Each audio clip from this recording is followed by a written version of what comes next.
Hola, ¿qué tal? Hoy vamos a ver el tema de estadística inferencial bivariada.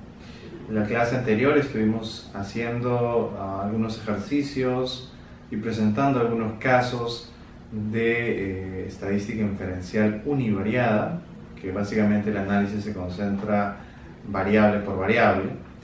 En este caso vamos a ir un paso más adelante y la idea es empezar a plantear hipótesis que no solamente tienen que ver con el contraste de ciertos valores que nosotros queramos o ciertas distribuciones que nosotros queramos que pueden encontrarse en la población, sino que también empezamos a relacionar variables. En estricto sensu estaríamos empezando a relacionar conceptos y la idea es que estas relaciones tengan algún nivel de, asidero en la realidad. En ese sentido, es importante plantear buenos diseños de investigación, haber operacionalizado muy bien nuestros conceptos y haber recogido también de buena forma nuestra información, de manera que cuando nosotros tengamos la base de datos podamos hacer esta práctica o este tipo de análisis sin mayor problema. Nosotros vamos a empezar comentando algunas ideas genéricas sobre qué cosa es estadística inferencial bivariada. Por ejemplo, una de las primeras cosas que hay que mencionar es que ya no vamos a trabajar a nivel de muestra, sino a nivel poblacional. Vamos a empezar a generalizar nuestros resultados. Segunda idea, que las estadísticas que encontramos en la estadística, descriptiva, ahora van a volverse más bien parámetros y van a ser características de la población. Algo también muy importante mencionar es que cuando empecemos a relacionar las variables, nosotros vamos a empezar a hablar del sentido y la intensidad de la relación de las variables. El sentido alude en el sentido en que nosotros queremos ver si dos variables se relacionan y si esta relación es directa o es inversa. Planteemos el caso en el que nosotros quisiéramos ver la relación entre edad, la variable edad medida en años, y la variable ingresos medido en soles. Nosotros quisiéramos ver si a medida que tenemos más años de edad, los ingresos también aumentan. Si ese es el caso, por ejemplo, si uno de 18 años puede obtener un sueldo de 1.500 soles y luego alguien de 25 años obtiene un sueldo de 3.500 soles y alguien de 29 años tiene un sueldo de 4.000 soles, podemos decir que hay una cierta relación ascendente, lineal, y que por lo tanto podríamos decir que ambas variables están correlacionadas. Cuando nosotros planteamos, por ejemplo, el estadístico de correlación, es importante ver el sentido que tienen las variables, es decir, si hay un sentido directo o si más bien hay un sentido inverso. Podría ser que a medida que tengas más años, percibas menos. Es un ejemplo.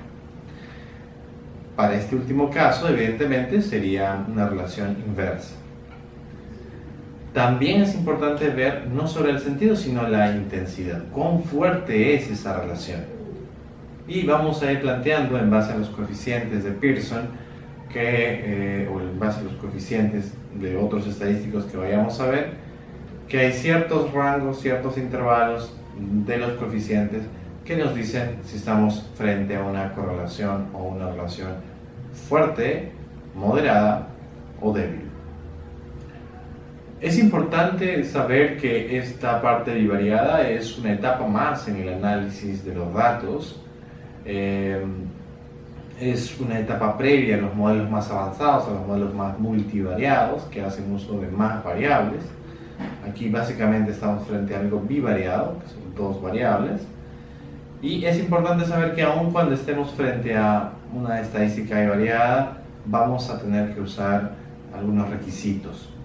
Y esos requisitos son los que hacen la diferencia entre estadística bivariada paramétrica y la estadística bivariada no paramétrica. Vamos a denominar estadística bivariada paramétrica a los estadísticos que requieren de otros. Estos otros se van a llamar supuestos o requisitos. Y estos lo que van a hacer son asegurar que las variables, la distribución, la dispersión estén acorde a como quiere el estadístico bivariado para ser probado.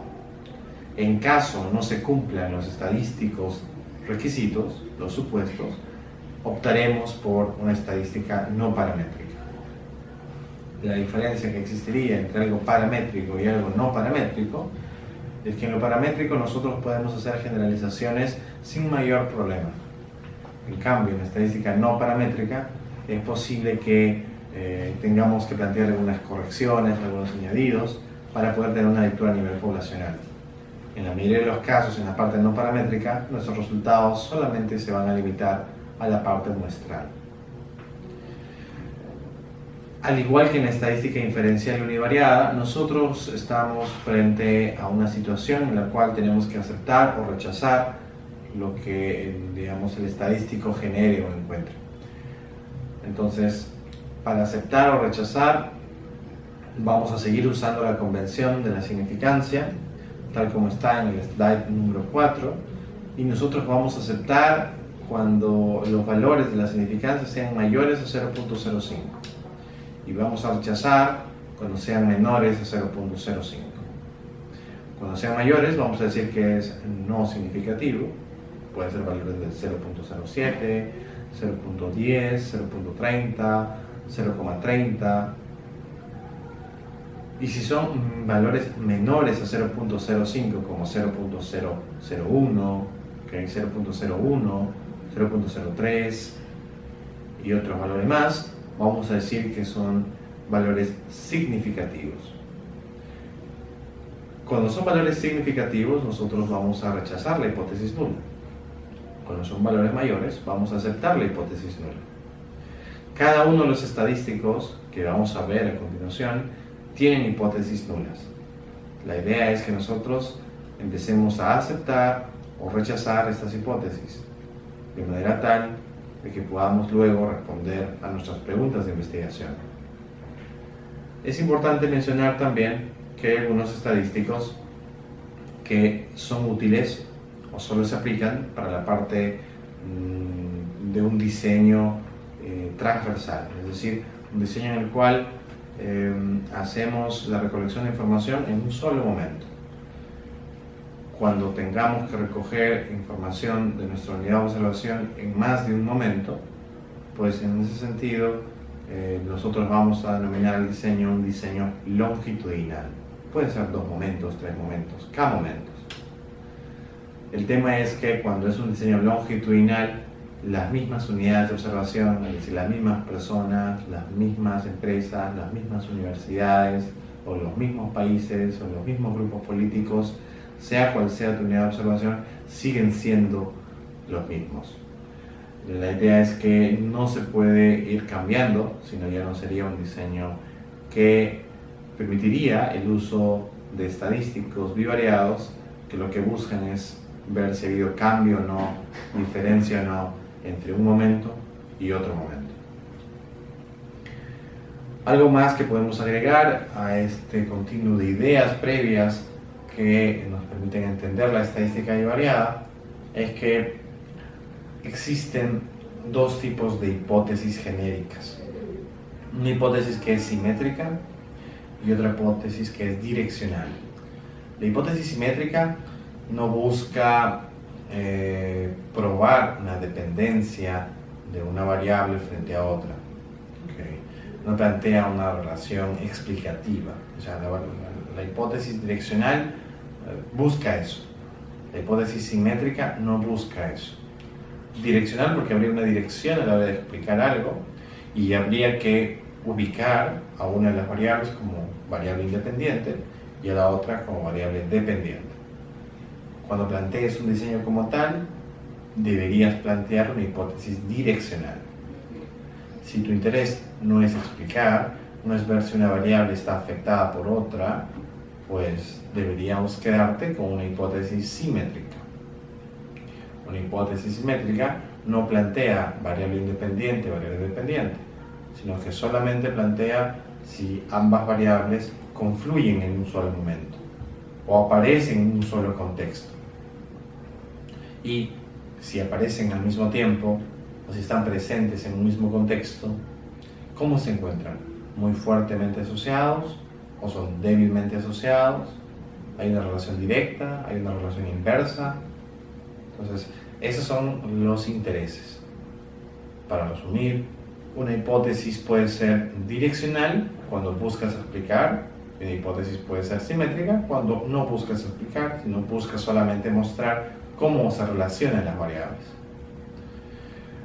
Vamos a encontrar distintos tipos de técnicas bivariadas, por ejemplo las de correlación, que básicamente son para variables numéricas, las de asociación, que son básicamente para variables categóricas, y las de diferencia, que vamos a ver en una clase siguiente, junto con otros tipos de estadísticos, que lo que buscan es ver si existe diferencia entre los grupos de una variable. Por ejemplo, tenemos una variable dicotómica como la variable sexo, que divide hombres y mujeres, y una variable numérica que puede ser ingresos. Queremos saber si los hombres o las mujeres ganan más que sus otros pares. Entonces, para probar eso, uno necesita hacer una diferencia de medias. Cuando se dé diferencia, lo que hay que plantear es que una es numérica y la otra es categórica. En correlación, las dos son numéricas, y en asociación, las dos son categóricas. Entonces, con este tipo de definiciones, nosotros vamos a empezar a presentar casos que van a mostrarnos el uso de técnicas estadísticas para variables específicas. El primer caso que vamos a ver se encuentra en el slide número 6 y es el caso en el cual nosotros buscamos plantear una relación entre dos variables numéricas diferentes en un solo momento. ¿Okay? En este caso estamos frente a dos variables numéricas diferentes, por lo tanto los conceptos son distintos y estos se han recogido en un solo momento en el tiempo.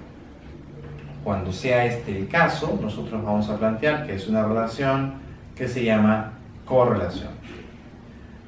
Aquí nos interesa básicamente una hipótesis simétrica. No queremos explicar nada.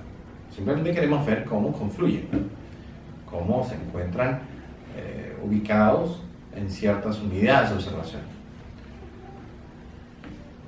Podemos plantear a priori también que en esta correlación existen estadísticos paramétricos y estadísticos no paramétricos. Si son paramétricos, requieren un requisito. Y el requisito que es bastante difundido en este caso es el de la prueba de normalidad. Es decir, la correlación de Pearson, Pearson es el coeficiente para la estadística paramétrica, requiere de la prueba de normalidad. Y la prueba de normalidad es básicamente un test que lo que busca es corroborar que las distribuciones de nuestras variables numéricas sean simétricas, sean normales. En ese sentido, si es que no se cumple la normalidad de la variable numérica, uno tiende a utilizar una parte, la parte no paramétrica. ¿Okay? Y como es no paramétrica, no necesita de requisitos. No requiere que las variables numéricas se distribuyan de manera normal. Y tenemos dos opciones, dos alternativas. Una de ellas es el estadístico de Spearman, tau B de Spearman, rho de Spearman, y Kendall, tau B de Kendall. Ambos estadísticos nos permiten ver si las dos variables numéricas se distribuyen, relacionan linealmente. En el slide número 7 nosotros tenemos algunas gráficas que nos permiten, entender un poco cómo se relacionan gráficamente dos variables numéricas. En los primeros gráficos que están en la parte de arriba, podemos ver que van de 1 a menos 1. Y podemos ver que el de 1, el que tiene el coeficiente 1, tiene una recta, diagonal perfecta. Y en el caso de -1 tiene una recta diagonal perfecta también, pero de manera inversa, con una pendiente negativa que decae. En cambio, en el primer caso, una pendiente positiva que asciende. En el interín podemos ver que van desde valores negativos hasta valores positivos. ¿Okay? Y, por ejemplo, en los que tiene el valor 0, es un gráfico bastante disperso que no muestra ninguna relación. El gráfico de 0.8, por ejemplo, tiene un patrón bastante firme, se puede identificar que es ascendente. El gráfico de 0.4 es un poco menos, hay algo de ascendencia, pero es un poco más difícil detectarla. Y obtenemos lo mismo para el caso opuesto, como si fuera un espejo. Entonces, lo que podemos plantear es que 1 y -1 son coeficientes teóricos extremos del coeficiente de correlación de Pearson. 1 significará correlación fuerte, correlación perfecta directa, y -1 nos mostrará la correlación inversa, ¿okay? Fuerte. Decimos inversa porque tienen el signo negativo. Decimos directa porque tienen el signo positivo. Decimos fuerte porque se acercan a 1 o a -1. Y decimos que no hay correlación cuando los valores, tanto de la parte positiva como de la parte negativa, tiendan a 0. Por lo tanto, valores cercanos a 0 aludirán a correlaciones débiles. En su lugar, coeficientes como 0.9 o -0.9 o 0.8 menos 0.8, valores que se acercan a 1 y a -1, serán correlaciones fuertes. Valores menores, por ejemplo, 0.6, como 0.5, 0.4, o valores menores o mayores, en este caso a -0.6, se denominarán correlaciones moderadas. Valores que van entre 0.2 a -0.2, o inclusive desde 0.3 a -0.3 pasando por el 0, se van a denominar correlaciones débiles. Entonces, en ciencias sociales nosotros vamos a poder ubicar distintos tipos de correlaciones. Los que se suelen reportar son las correlaciones fuertes, porque esas nos permiten plantear hipótesis luego.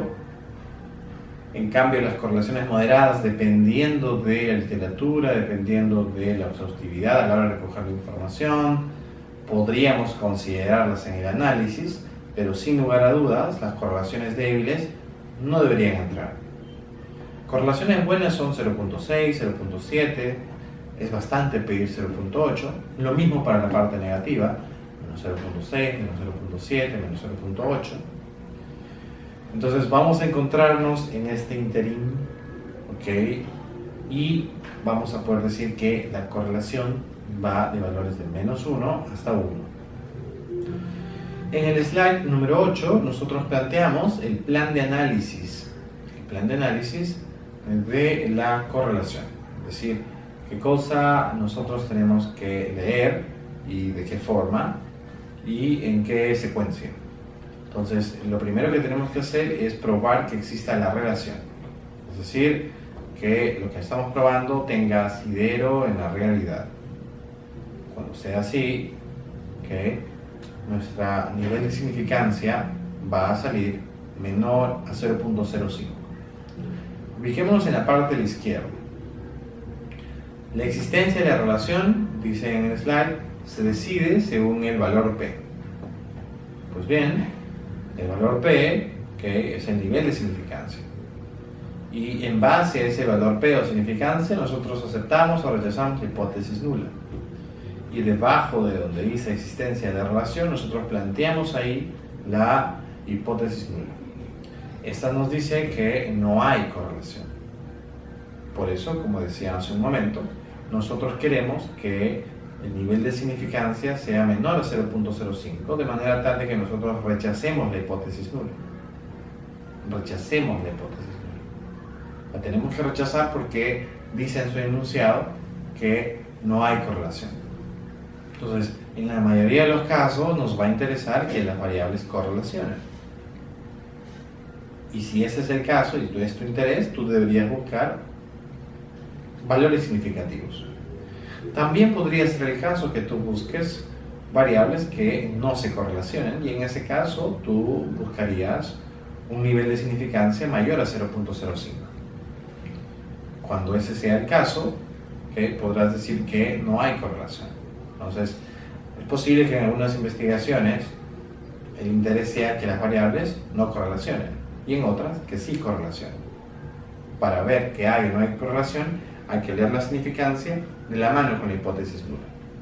Paso siguiente es ver la intensidad de la relación. ¿Cuán fuerte es? ¿Cuán débil es? Esto lo vamos a definir con el valor absoluto del coeficiente de Pearson. Luego de leer la intensidad, pasamos a leer el sentido de la relación. El sentido de la relación varía según el signo del coeficiente. Entonces, si son negativos, relación inversa; si son positivos, relación directa. En algunos casos nosotros haremos control de la correlación, y para ello nosotros vamos a usar la técnica de correlación parcial y semiparcial. Nosotros le vamos a proporcionar, ya lo deben de tener, una base de datos en la cual existe una variable que tiene que ver con salud pública y otra variable que tiene que ver con tasa de enfermedades informadas. La idea es ver si existe alguna relación entre ambas variables, entre inversión en salud pública y la tasa de enfermedades reportadas. Nosotros vamos a poder ver que las dos variables se correlacionan bastante bien, son significativas, y que tienen una correlación ligeramente fuerte y es directa. Esta correlación nos permite concluir que en los lugares donde ha habido mayor inversión en salud pública, nosotros también vamos a poder encontrar una mayor tasa de enfermedades reportadas. Una lectura consiguiente, digamos, puede ser que debido a que hemos expandido la oferta o la cobertura de salud pública, hemos encontrado más, registros, más casos de enfermedades. Por lo tanto, se ha reportado muchas más enfermedades que antes. Otra lectura que puede ser, porque claro, la medición es transversal, y lo que nosotros buscamos es ver si tiene sentido la correlación. Nosotros podríamos plantear una segunda idea, que es: justo hemos ido a invertir en aquellos lugares que habríamos priorizado como los más urgentes, y claro, nada más urgente que aquellos lugares donde se tiene mucha más tasa de enfermedades reportadas. Entonces, como es un diseño transversal, la lectura va a depender de la literatura que leamos, del diseño de investigación, de la pertinencia del dato, de las fuentes de información, y con eso nosotros plantear hipótesis tentativas o ya plantear argumentos en base a la correlación que nosotros podríamos haber encontrado.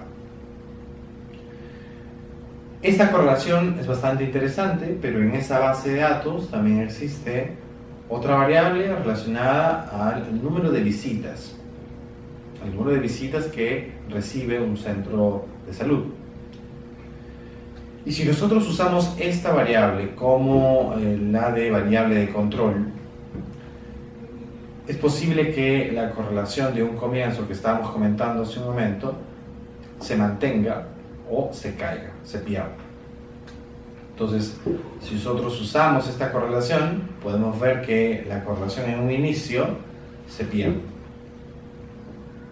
Si ese es el caso, podríamos decir que la correlación parcial, haciendo uso de esta variable que es visitas de centro de salud,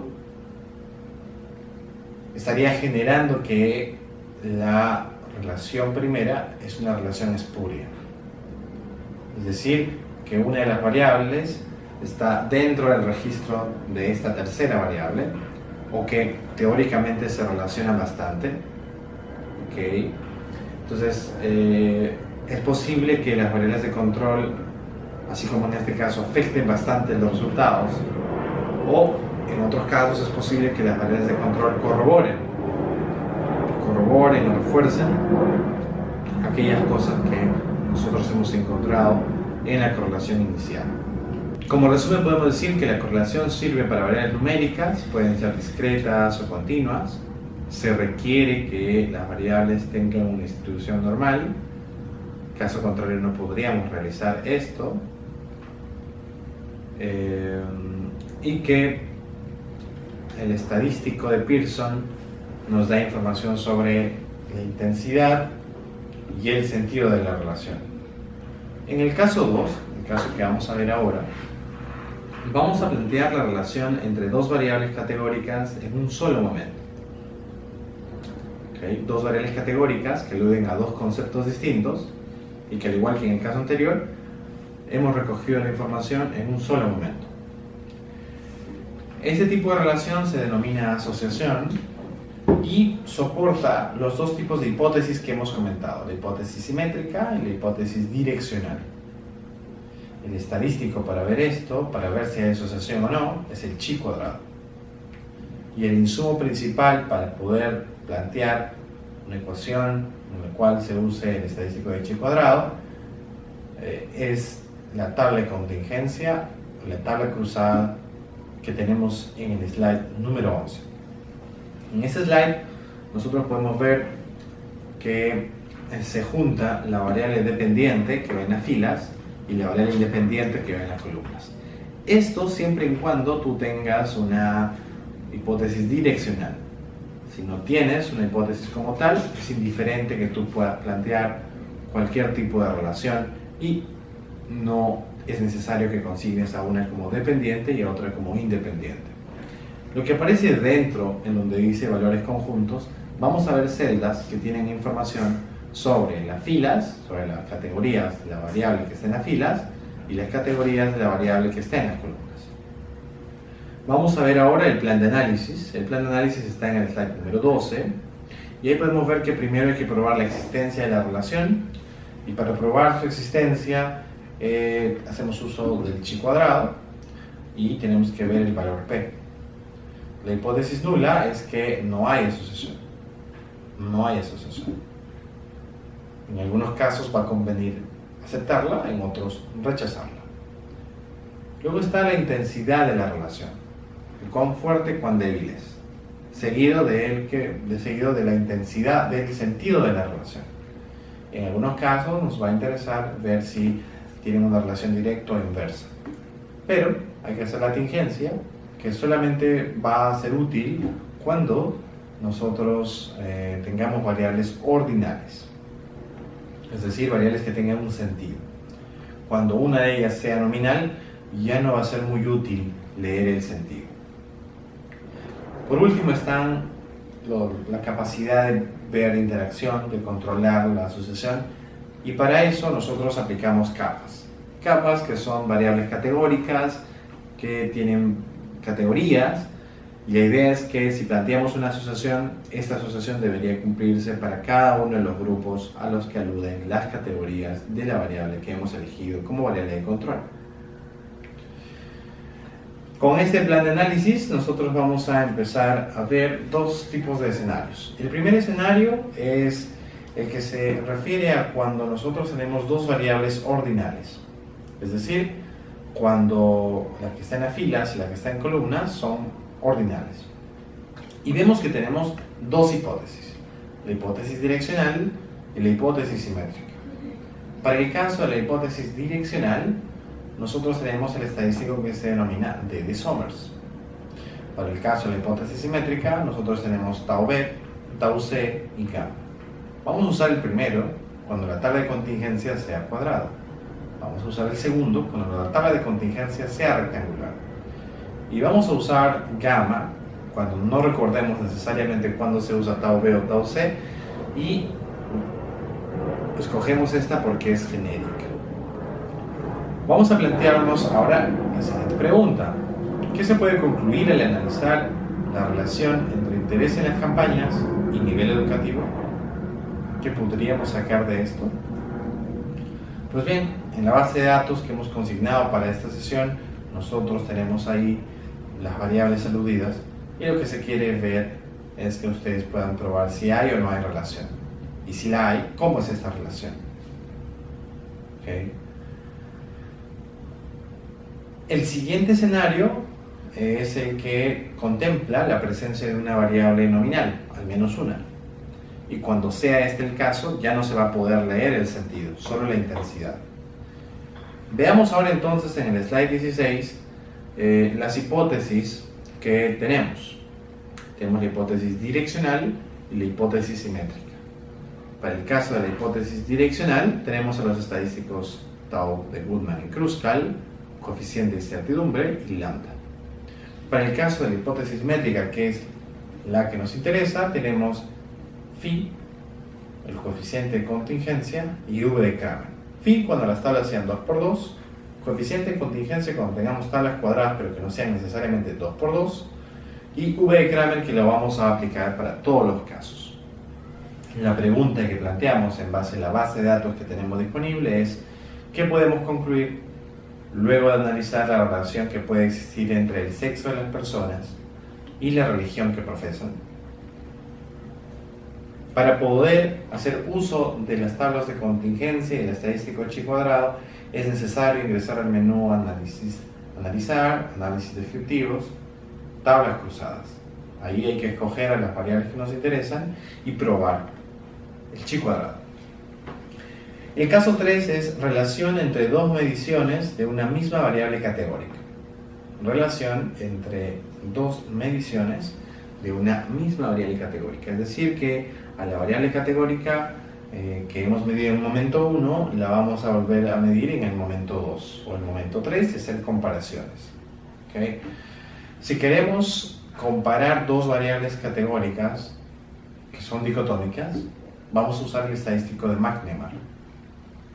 Si tenemos más categorías y ya no son dicotómicas, vamos a usar homogeneidad marginal. La homogeneidad marginal va a servir para el caso de politómicas, que pueden ser nominales u ordinales. Y para el caso de McNemar, básicamente dicotómicas, que son nominales. En el plan de análisis, al igual como en los casos anteriores, primero tenemos que corroborar si existe o no la relación. Y esto lo vamos a decir según el valor P. Vamos a plantear que la hipótesis nula nos dice que no hay cambio en el tiempo. ¿Okay? No hay cambio en el tiempo. Es decir, que las proporciones, ¿okay?, se mantienen en el tiempo. Se mantienen. Entonces, eso es lo que se quiere probar. En cuanto a intensidad, en cuanto al sentido, no aplica. Pero sí podríamos aplicar algunas capas, algunas variables categóricas que nos permitirían ver si hay o no, ¿okay?, este tipo de digamos, relación, ¿okay?, que es entre dos mediciones de una misma variable categórica. El caso que nosotros hemos presentado aquí como ejemplo para que ustedes desarrollen es el que busca ver si ha habido cambio o no en la aprobación de un candidato, de un presidente, de un año a otro. ¿Okay? De un año a otro. Para ello es necesario recodificar las variables originales que están en una escala numérica a una escala dicotómica o escala politómica, y con estas variables creadas hacer los contrastes. El último caso que vamos a ver en esta sesión es el del caso 4, que es el que busca plantear una relación de concordancia entre dos variables categóricas medidas en un mismo momento. En este caso, el estadístico es de kappa, con K y WP. Se le denomina estadístico de concordancia, es un estadístico de asociación. Lo que busca es una hipótesis simétrica. Y existen dos estadísticos que nos permiten ver si hay o no concordancia. El primero es kappa de Cohen, que es solamente para dos jueces, es decir, dos tomadores de decisión ante un mismo fenómeno, y lo que se quiere ver es si toman decisiones parecidas o distintas. Y el siguiente es kappa de Fleiss, que sirve para más de dos jueces, puede ser 3, 4. La hipótesis nula de esta técnica, y lo vemos en el slide número 24, es que no hay cambio en el tiempo. ¿Okay? Que los jueces evalúan distinto. ¿Okay? Es un mismo momento. Que la gente que toma decisiones, los que deciden, ¿okay? Los que optan por algo, los que hacen algo, lo hacen de la misma forma. ¿Okay? Entonces, nosotros queremos ver si lo hacen o no lo hacen de la misma forma. Queremos ver si hay concordancia. La hipótesis nula es que los jueces evalúan distinto. Y esto lo vamos a aceptar o rechazar con la significancia, ¿okay? Con el valor P. Podemos comentar en lo referido a intensidad que mientras más se acerque a 1 va a ser más fuerte la concordancia y mientras más se acerque a 0 va a ser más débil la concordancia. El sentido aquí no aplica, pero sí podríamos aplicar capas. ¿Okay? Estos dos estadísticos que hemos visto ahora, el de McNemar y el de capa, homogeneidad marginal, capa de Cohen, capa de Fleiss, son estadísticos que se encuentran en el mismo menú del chi cuadrado. Se encuentran en tablas cruzadas, en la parte de estadísticos. Nosotros podemos concluir mencionando el ejemplo que hemos planteado para el caso de capa, y es que tenemos una base de datos que tiene información en variables de las votaciones de los grupos parlamentarios en el Congreso, en una legislatura. Lo que queremos ver es si existe concordancia, ¿okay? A la hora de votar entre el partido fujimorista y el partido aprista, entre el partido nacionalista, ¿okay? Y otro tipo de agrupaciones. Entonces queremos ver si tienen el mismo desempeño, si durante una misma legislatura han estado votando de la misma forma. Para ello es necesario usar el estadístico de capa. Si tienes solamente una comparación de 2 con 2, será capa de Cohen, y si tienes una comparación de más de 2 por 2, será el estadístico capa de Fleiss. De esta forma llegamos al final de los estadísticos bivariados, que básicamente plantean concordancia, acuerdo, asociación y correlación.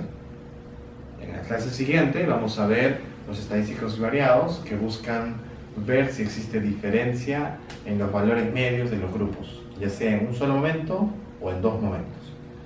A este tema le vamos a denominar diferencia de medias y lo vamos a vincular a lo que llamaríamos análisis de varianza. De esta forma damos por concluido esta sesión de estadística bivariada.